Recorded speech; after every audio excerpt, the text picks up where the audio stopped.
Okay, so in the previous video, I explained how you would install Flubaroo and how you could get the grades.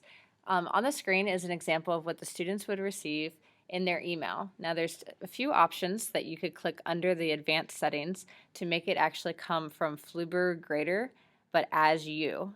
Okay, so it actually comes as you. So that's under the advanced settings. If not, it would actually come from no reply. So that's something that you could decide to do at a later date. But for this example, I just want to show you how the student would see automatically what their grade is, and then each question, if they got it right or wrong, it would be highlighted in green or red. You can also choose to include the answer key, and this is where it would appear.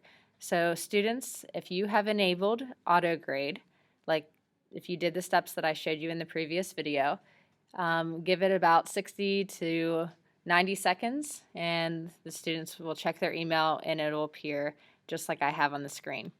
If you chose that you wanted it to be shared with them in their drive instead of through their email or in addition to their email, you could tell the students to go to My Drive, and it might be in two places.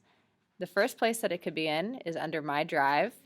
A Flubaroo folder may appear and they could click that, and inside of that they could click on whatever the quiz name is, and then this shows all of my students, but for the student it would show just that one quiz score. It also might appear in Shared with Me just as the quiz name. So those are two different ways that the students can find their grades automatically. So again, as soon as they hit submit, you'll be able to see their scores in your spreadsheet and they'll be able to see their scores in their email. It might actually take a few minutes, so if for some reason the students don't get their grade in their Shared with Me folder in their drive, tell them just to wait a few minutes and refresh it. If you pull up an example, let me show you just an example of what they would see in their drive. It would have the question over here on the left, the answer, and the amount of points. At the top it would have their total grade. Okay, so that is just an example of where the students would be able to find their scores after completing a Google Form assessment.